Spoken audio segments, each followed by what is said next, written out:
Hey everybody, welcome. Welcome again to my home, my kitchen, and my heart. And again, I say that with heartfelt feelings. And there are my boys and girls in the back, sparking their full heads off. They're seeing us through the glass there. Anyway, hey, we're making risotto today. I am a big, big lover of risotto. Of course I am. And today we're gonna do something a little different, maybe a little bit exotic, but yet very simple as far as its preparation and its ingredients. All right, we're gonna start by just gently cooking some medium to large shrimp. Very important we don't overcook these. We've got some butter in the pan because butter makes it better.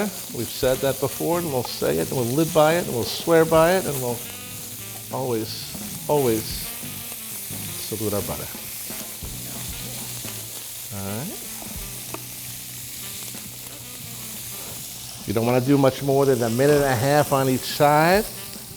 Just want to kind of see that beautiful orangey, reddish color that you get when you cook seafood, shellfish. This will be very important you don't overcook shrimp. You overcook shrimp, they tend to get a little mushy. You want a nice crunch, nice snap when you bite into a shrimp. So you just want to kind of get that pretty color on them.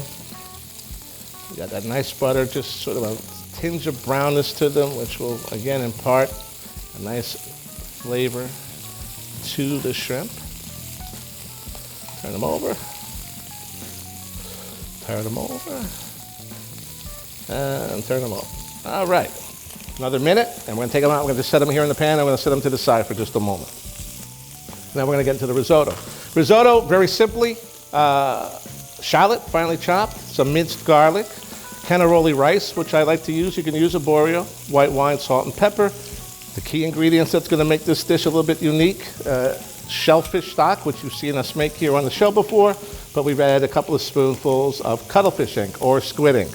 Now, a lot of people get kind of queasy or nervous when they hear the word squid ink. They think, oh, squid and ink. But, you'll find that what this does is, besides offering a slight briny saltiness to any type of sauce or dish, it provides this beautiful shimmering black color that I think just shines nicely when it comes to risottos and homemade pastas. So our shrimp are cooked just right. We're going to take them out. We're going to set them here. We're going to throw our shallots in and just sort of start to cook those through. My shellfish stock and squid ink, we're getting nice and hot. Now, when you use squid ink in shellfish stock, or anything for that matter, there's a lot of solids that you'll find will find their way to the bottom of the pan. So you want to make sure you ladle. You don't want to just pour and have everything come up from the bottom. So I have my trusty ladle at my side. I'm going to just get a slight cook on here on the shallots. I'm going to add a little minced garlic, not too much, just enough to create some wonderful aromas here in the kitchen. Be careful not to overcook or burn your garlic or your shallot. Burning equals bitterness. So don't burn. All right.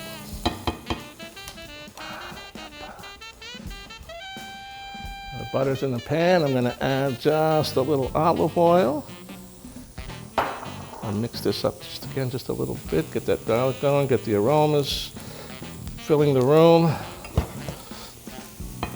All right. And let's add our rice. I'm going to do about 1.5 cups, maybe 2 cups. You know me in measuring.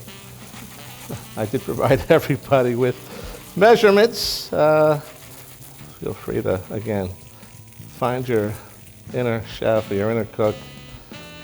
Use your heart to be your guide. A couple more grinders. There we go. And then what we want to do here is just make sure all the rice is coated. How about you? That's all right. You can hang out on the side. Get a little coat, little toast on the rice. Get the garlic and the shallot and the butter and the olive oil to cover each particular grain. You can have a few pop out, escape. But that's okay. All right. Keep this going. Again, just a slight toast. You want to start to see a little translucent on the edges of the rice.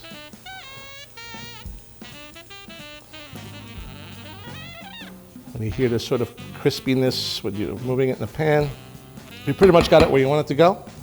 It's time for the wine. It says a cup. That's about right. Might be a little bit more. Is there any such thing as too much wine? No. There's no such thing as too much cheese. There's no such thing as too much butter. And there's no such thing as too much wine in this house. All right. So here we're going to let this rice cook in the white wine. We're going to let this white wine reduce to practically nothing. And once that happens, we're going to continue to cook and again get a nice little toast going on the rice. And then we'll start adding the stock. And what we should have at the very end is a perfectly al dente cooked risotto, rich with shellfish flavor and a subtle hint of a briny, salted squid ink. Beautiful color. And then what we'll do is we're going to top that with some fresh cut chives and the shrimp, and we'll serve those up. Come back in a little bit and we'll start adding the stock. All right, our white wine, as you can see, is just about all gone. It's absorbed into the rice. It's imparted its wonderful flavors. Time to add the stock. So again, we want to just a couple ladles at a time to start. A little freaky to look at when you first see it, a little standoffish. But again, it really does lend a really nice flavor. That shellfish stock is very, very pronounced. You'll start to smell it soon. And those black colors will just, again, embrace each kernel of rice, or each grain of rice, sorry, and impart its beautiful color, sheen and shine. It'll make for a beautiful plate, especially with the green of the chives and the beautiful pink, orangey color of the shrimp. So again, we're going to just let that cook. You'll start to see it absorb. You'll start to see less and less liquid in the pan, like always with risottos. It's all about the love. It's not something you can just do, snap a finger and be done. You want to put your heart and soul into this dish. And if you love cooking the way I do, you don't have a problem with it. Just work it around, keep it busy, keep it moving.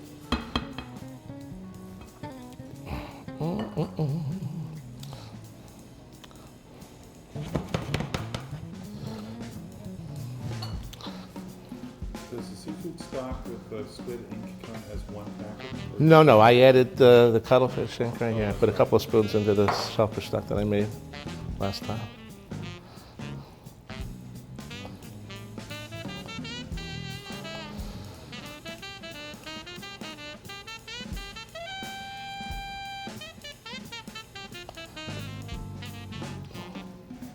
So it'll take probably a good 4, maybe 5 ladle hits before the rice gets to where you want it. Nice, like I said, al dente. You don't want it mushy. You don't want it to be, you want to have a nice snap, a nice little bite when you bite into it.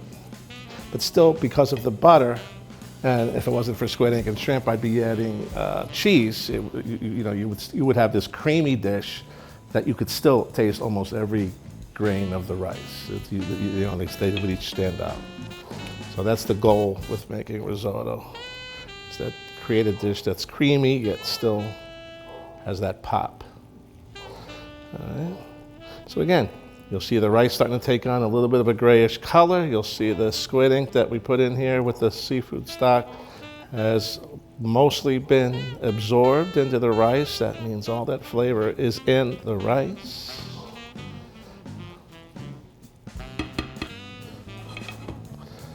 We can go ahead and add another ladle if we'd like.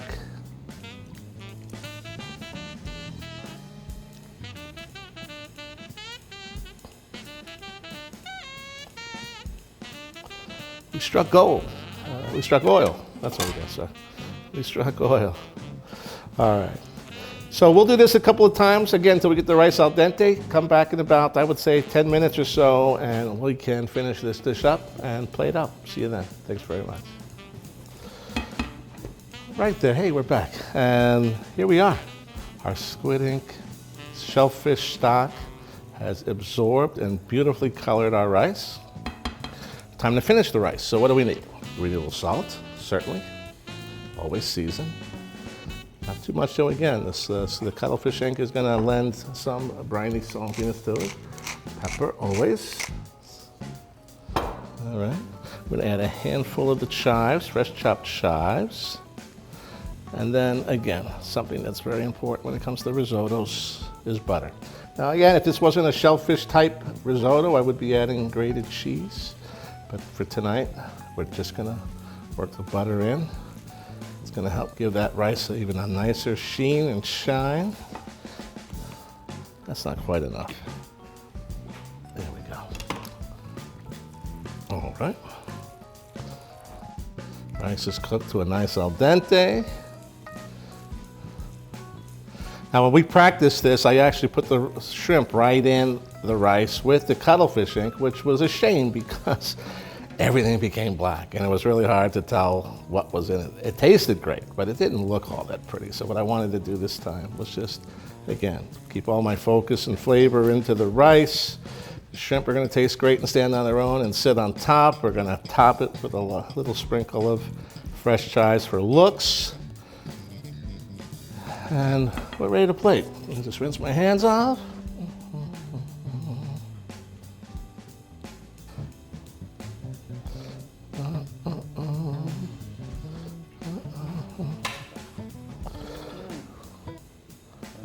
Was it good? Good, honey. And we have wrapped up yet another episode of That's Where the Flavor's At. My glass is raised again to my family and my friends, new friends found. My beautiful bride. I say it every time and I mean it every time. Grateful beyond words for the opportunity to cook for you. Someday, hopefully, you will sit at the table and really give me a chance to cook for you. Remember what we said a couple of weeks ago. Send in through the YouTube page, put your comments in. If there's a particular dish you'd like me to make, I will, if I make it, you have a chance to win either That's Where the Flavor's At t-shirt or an apron, which we'll send to you. We want to engage with you. We want you to be part of this show. If you live here locally in South Florida, the door is open. The refrigerator is always packed. It'll always be a pleasure for me to cook for you all. So glass is raised again. God bless. Stay healthy, stay well. Till a wonderful back half of the year. Keep getting stronger. God bless you. Ciao.